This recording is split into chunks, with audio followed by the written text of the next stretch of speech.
What the fuck happened in 1971?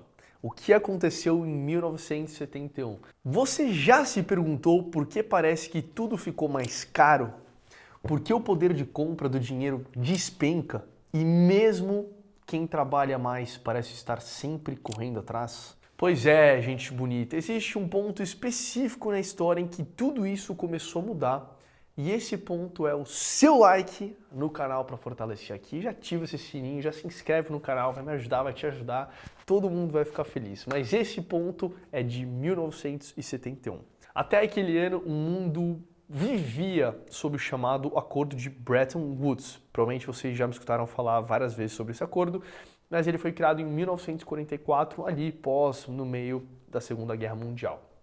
E nele, o dólar americano ele era lastreado no ouro. E todas as outras moedas do mundo, elas eram lastreadas no dólar. Em outras palavras, o dinheiro ele representava algo real. Existia um limite para quanto podia ser impresso. Mas, entretanto, porém, todavia, em 15 de agosto de 1971, o presidente americano Richard Nixon ele rompeu esse acordo. Ele tirou basicamente o lastro do dólar com o ouro. E a partir daí, o dinheiro passou a ser apenas um papel garantido por confiança e não por metal precioso. E esse foi o nascimento do dinheiro fiduciado moderno, ou Fiat Money. E foi aí que o jogo mudou. Sem limite para emissão de moeda, os governos obviamente começaram a imprimir mais dinheiro para sustentar um crescimento artificial e o resultado foi mais inflação, mais dívidas e uma desvalorização silenciosa do poder de compra global. E para entender o tamanho dessa virada, a gente precisa olhar alguns dados. Eu quis trazer um primeiro gráfico aqui para vocês, que até o início dos anos 70, a produtividade e os salários, eles caminhavam basicamente juntos. Então, quem produzia mais, ganhava mais.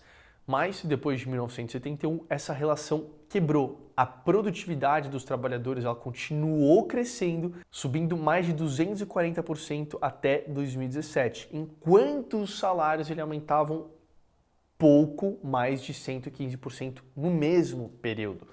Ou seja, as empresas ficaram muito mais eficientes, mas o trabalhador não viu isso no bolso. Então o gráfico ele mostra basicamente isso, duas linhas que andavam lado a lado e que se separaram a partir de 1971.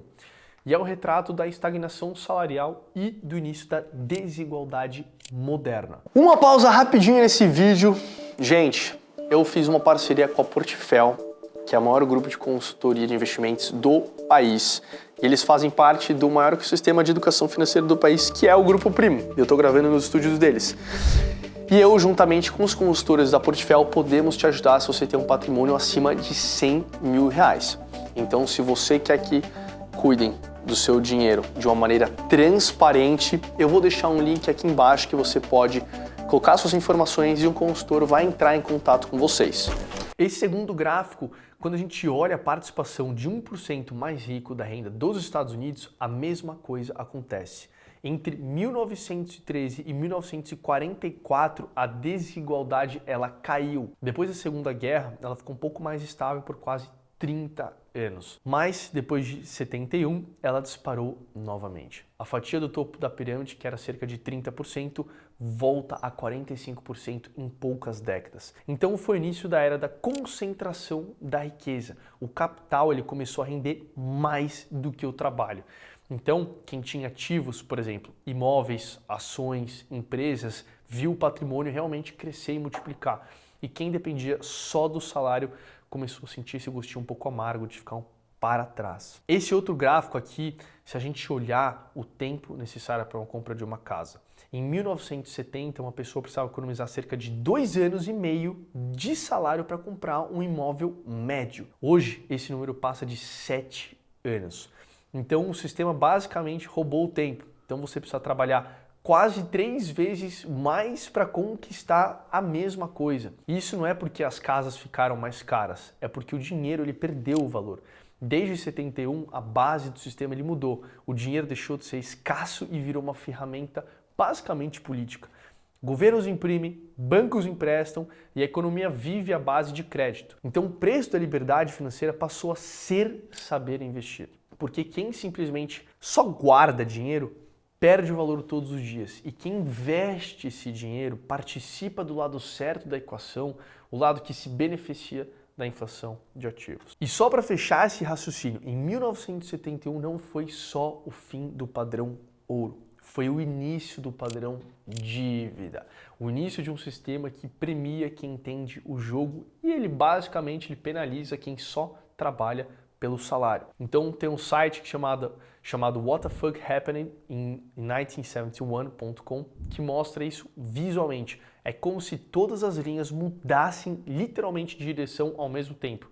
A desigualdade sobe, o custo de vida sobe, a dívida sobe, o poder de compra cai. Desde então, o ouro subiu de 35 dólares por onça para mais de 2.400 dólares. Não porque o ouro ficou mais valioso, mas porque o dólar ele vale cada vez menos. E essa é a principal lição. Quando o dinheiro ele perde valor, você precisa ter ativos que mantêm o valor.